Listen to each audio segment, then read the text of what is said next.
that I had yesterday, in fact. And as you can see, the spawn looks pretty normal, right? Like spruce forest. I climbed this mountain so I can see a little more, maybe find something good. And immediately, this ruined portal catches my eyes. And you can probably take a guess at the quality of this ruined portal in a second here. So I can see like it's mostly obsidian. I can't see like one of the bottom blocks, so I'm not entirely sure if it's completable. And it looks like it is, but I just need obsidian in the chest, and I get it. And I was freaking out a little bit because with a really lucky nether, this could be like an insane run, essentially. So I go ahead, I run for this tree so I can get like basic stone tools. Mostly just a stone axe. That's like the main thing I want here. So I mine some wood. I get one extra piece because normally you'd get it so you could actually get like 3 wood to make the pick. Here my crafting was a little slow because the gold tools shifted the items from where they'd normally be. So it messed me up a bit. And I decided to kill these sheep, even though I don't have a flint and steel. Like, it might be worth it to get, like, a furnace and cook them if I'm, like, really desperate on food. And plus the wool, it kind of helps supplement a bit. Oh, and I also decided to get the rest of the tree, because I realized I kind of forgot to do that. That's good to get in case you need a bed. Like, I was kind of banking on a crimson forest anyway, or a warped forest, because, there were no other trees nearby, and I didn't want to waste time going to one. I grab some dandelions here in case I want to make suspicious stew, and then I complete the portal. So I can't really get this gold block here, unfortunately, but I enter the nether with absolutely no iron. Not even a flint and steel, like no tools that use iron. I enter without any of that. And here I'm using a strategy called microlensing. I don't think I do it immediately. I think I go for like a tree first. But I'm checking essentially the total entity count, and I'm comparing it to the number of striders and the number of mobs total. And I know, because there's like 133 mobs in the world, that there has to be a bastion within my render distance. Like there's one loaded right now. So I'm using where the entity count peaks here. Like you see, like it's 20 on either side here, like in the direction I'm looking. And I know that the bastion has to be in this direction. So this is a really overpowered strategy. It's been developed by K4Y4. I don't think my explanation was that good, but if you want to learn more about it, he's the one to watch. He has a really good video about it. And I kind of have to dodge these hoglins. I would have loved to kill them for food, but I didn't have a flint and steel, and I didn't have a lava bucket. So there wasn't really much I could do against them. And like as I'm going through here, I'm trying to see if I can see it, and I noticed this fortress down there. That actually made me think I messed up my microlensing, because I wasn't sure exactly what part of the nether that was in, like what quadrant. So I go a little further away from it here. And I think around here I see it. Yeah, right down there. So now I'm freaking out a little bit, because this is really early to find a bastion. Like, this is really early even, like, for entering the nether. Like, this would be a really good time to enter the nether. And so essentially it's like I've just spawned in the nether, and I've just seen the bastion. It's kind of the equivalent of that. And the one thing, so 2 things that I really need right now are food and iron. Because without 3 iron, I can't get a pick, and I can't mine the gold. I can't really use the bastion to its fullest potential. Here, I was having a little trouble identifying the bastion, and I couldn't really figure out what it was. It's confusing me. And then I see this lava source, and I immediately know that it's bridge. I kind of need to learn a little more about learning to identify from, like, that part of it. It's hard to tell when so little of it is exposed sometimes, but I probably should have known that this was bridge earlier. Yeah, so I'm kind of forced to check the chests before going for the gold, because I don't have an iron pickaxe, like I was saying earlier. I decide while I'm doing that, I can also set up the dip route. Like, that would be the best play here. That's what I do. That's where my piglins are going to trade. And I mine through here. And my pick breaks, because I wasn't paying attention to its durability. And unfortunately, I don't have enough blackstone to craft me a stone pickaxe. So I'm forced to make a wooden pickaxe in the nether, which is kind of hilarious. But I mine through here, and I realize, okay, that's not a triple chest. So I'm going to go for the other side, and I'm going to hope that that is a triple chest.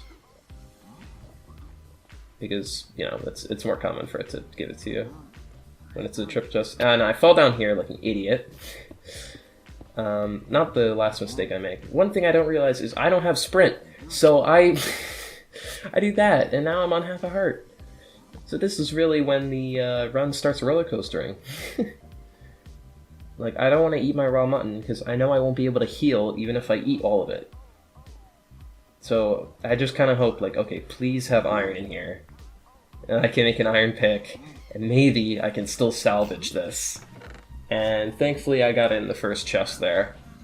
So I was able to make my iron pick. And I was able to get out of here. And I think I also loot this chest while I'm here. It didn't really have anything too good. Like, it wasn't really helpful. I don't know, maybe the armor actually saved my life. That's entirely possible, actually. This isn't the last time I'm on half a heart. Spoiler alert on that one. I'm looking for blackstone right now to make a furnace. I don't see any. And then I remember, like, oh wait, there was more in, like, this area. So I mined some. Because blackstone is, like, essentially the same thing as cobblestone for most recipes. And I'm trying to get it. Kind of falls off. I noticed some of the piglins have already jumped into the hole, which is pretty funny. I'm able to make my furnace, and I essentially kind of just have to wait for it to cook. Because, like, I can't really move that much, and if, like, anything taps me, I'm dead. So I decide to play it safe and just wait, like, 30 seconds here. But yeah, it's really funny that this is still playable after all of this. So, one thing I do here, this is actually really smart on my part. I throw this golden helmet in so that some of the piglins run in. So that saves a little bit of time later. I think that was probably, like, the smartest play I make in this entire run, was just throwing that golden helmet. But, I mean, but, like, around here, like, I'm mining the gold finally, and I realize, like, I'm only 8 minutes in. Like, this is still somehow a good pace. Like, it's not world record pace by any means at this point, but, like, it's still, I mean, it could be with, like, incredibly good luck, but, like, I knew it wasn't going to be world record just based on the terrain I had to travel, that kind of thing. Like, I'd have to really high roll in order for this to be that good. Like, it probably wasn't even going to PB. Like, in order for it to be a personal best, I'd also need to high roll. But at this point, I just want to complete the run. I'm determined to complete it. And I get more piglins in here by mining that gold block. I think there's one that doesn't hop in, and it gets kind of annoying. It starts shooting me. Somewhere around here. Come on, do it. Do it. Come on. There it is. That really annoyed me. I'm like, wait, where's that guy even shooting me from? And they're like, oh, he's up there, and he's scared of heights. So, I think I helped him overcome his fear of heights by mining him down. Come on, man, get down already. There we go. And he's in. I'm trading, and at this point I kind of realized, like, oh, I should probably go for the diagonal chest, because it could have obsidian, which would really speed up the process, because that's, like, one of the last things I need, pretty much. I don't think this is the best place to dig. I should probably learn exactly where it is to dig, but I haven't. I didn't really have too much good stuff in here. It was just a bit of crying obsidian. Like, that didn't really help me. That's probably the worst part about Bridge, is that the chests, you can get really shorted on them. But it ended up working out here. Like, I realized, like, oh, I already have 9 obsidian. I'm probably gonna get everything I need. Like, I was kind of waiting for string a bit, I think. I didn't see the stack of glowstone, so I thought I was really short on glowstone.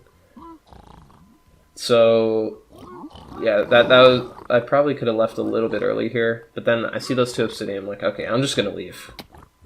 Like, at this point, I kind of have to if I want this run to be decent. So I splash this fire res, and I get ready to start pearling. Oh yeah, this is kind of a mistake I made. I forgot about the mutton I was cooking. I could have had 2 pieces of free food, and I didn't grab it, and I didn't grab my crafting table. I realized this a little bit later, like, because I realized, like, oh wait, I was cooking 5 mutton, and I just kind of forgot about 2 of them. This pearl was, I think this pearl was a little bit dumb. I probably could have jumped down there. If I went a little off to the side, I would have saved a lot of health. And at this point, I really need to conserve health because I don't have, like, any food at all. That's actually one of the problems I'm trying to solve. I'm trying to get, like, towards the fortress I saw, like, before I entered the bastion. This was kind of scary. I pearled right into the piglin, so it got mad at me, even though I was wearing gold. And then I was trying to get the food from this guy, but it didn't end up working out because he kind of fell into the stream that way, and the food burned. So that was pretty unfortunate. So I go through here. Yeah. What'd I tell you? Not the last time I'm on half a heart. This was pretty intense. I'm kind of going through here. I'm looking for more hoglins. I don't see any, but I see these mushrooms. I'm like, oh wow, that's food. And I punch this baby because they run away from you. This baby was actually, like, really terrifying because they can just decide to, like, run back at you. I don't know exactly how much time it takes for them to decide, I'm gonna come back for you, but essentially after you punch them, they don't completely give up. This guy also kind of scared me. Like, see, look, if I hadn't been paying attention, I think if that big hoglin hadn't been there, I would have died to the baby. Because I wouldn't have looked behind me that quickly. Yeah, so now I'm crafting a bowl, I think. Oh yeah, I punch it for, like, the last time here. Well, I don't think it's the last time. It's the last time when I'm on low health. I punch it away. Craft my suspicious stew. And finally, I have a decent amount of health. And then the baby's right here. It's still back for more. And I think that's the final time I punch it. And I'm just trying to get my stuff. Then I think before I leave, I realized, like, oh wait, I actually have an abysmal amount of wood. I won't be able to kill the dragon unless I get more. I mean, I guess I could have gotten more at the overworld, but I mean, I didn't know where I was going to spawn. For all I knew, it was going to be in the middle of an ocean, and it was going to be ocean exposed. Oh, one little mistake I made with that pearl was I was falling when I threw it, so it killed the momentum of the pearl, but that wasn't a very big deal. Also, one thing I didn't realize here when I'm entering the fortress is I don't have fire resistance on right now. So I see this spawner to my right here, and then right about here I realized, wait a minute, I'm not seeing no particles. I need to drink this, and that was somewhat close. I kind of thought I had a splash potion, but no, I did not. Yeah, so this part was actually pretty average, so this is the first part of the run I'm actually going to speed up, because it does take a while, but it's a pretty average length blaze spawner. It's going to take a while here. I'm going to craft a few things, I think. Like, I'm going to craft respawn anchors in a second here.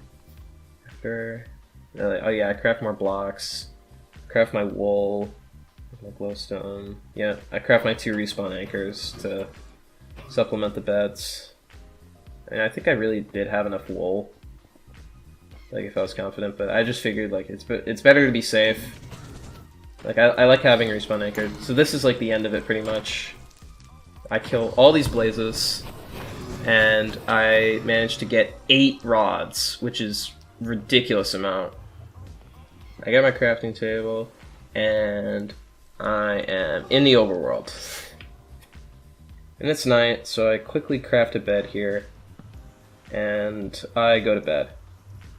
Now this was the part of the run where I got the most unlucky.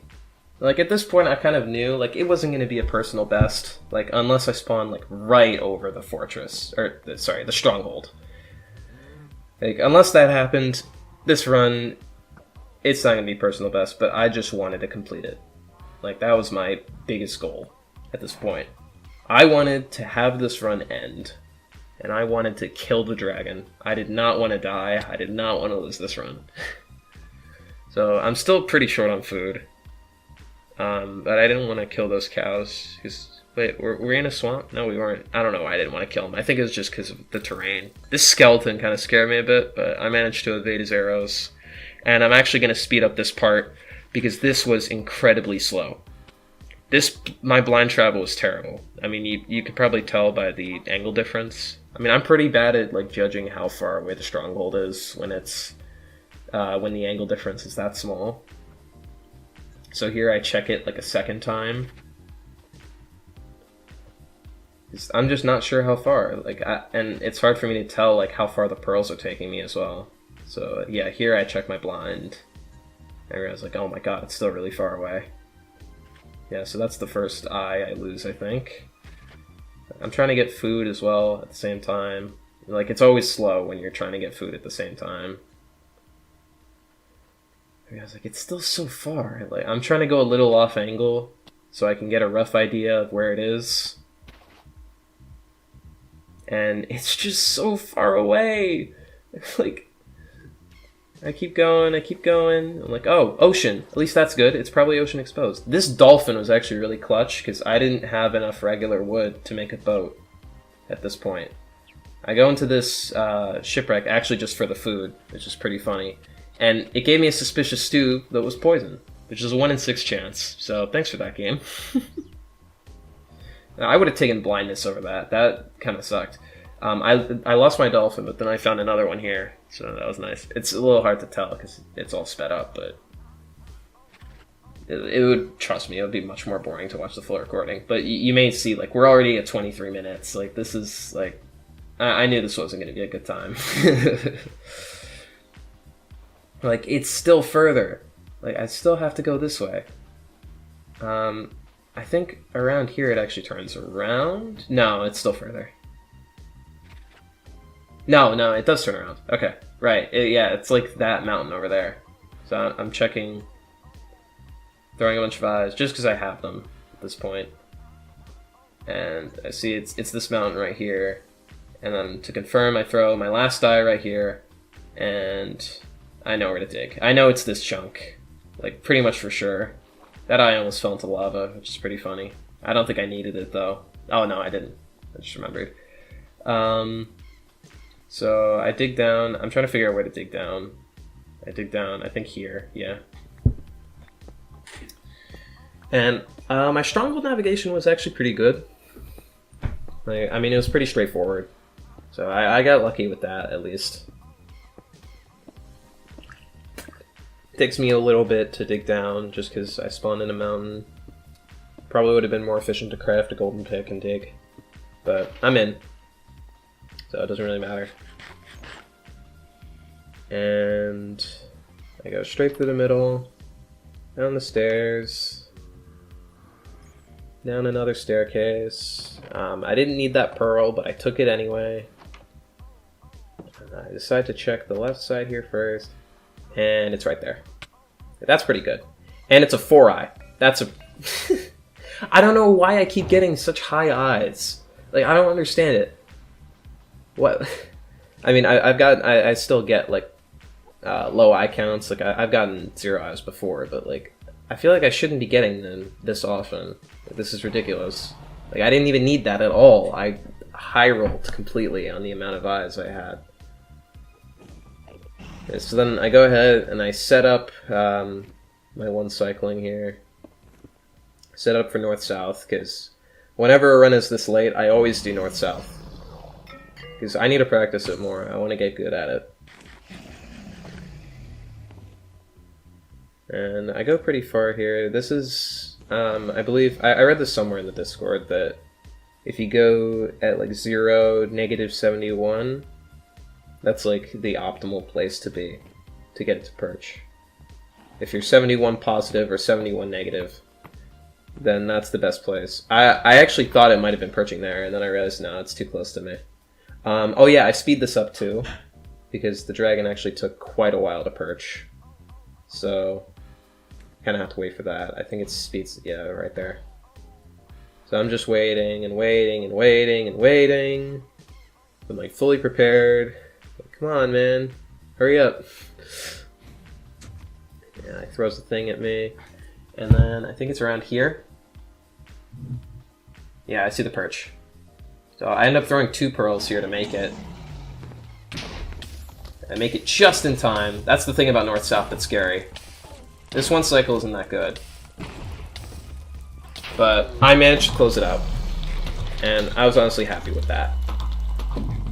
So yeah, that was a very interesting run. So it ended up being 29-17. So, I mean, yeah, I mean, there's not really that much else to say here. It definitely had a lot more potential. I was definitely most unlucky with the blind travel. And I guess the one other factor that would have made this run really good was if I got a flint and steel instead of a fire charge. I think I said that before, because I could have cooked the sheep, and I could have cooked the hoglins I saw at the start if I got a flint and steel. That would have been really clutch. I think that would have made this run a lot faster. It could have probably been at least sub 25 with that. But yeah, I'm honestly pretty happy that I just managed to close it out. I'm going to show a little chart here of how lucky my blind travel was. I did this with Desmos. So, I mean, yeah, that's kind of the relative. You can see, like, that's the ring, that's the point in the ring where I spawned, and that's where the stronghold was. But yeah, thank you for watching, and if you enjoy, please like, comment, do all that stuff, and yeah, bye!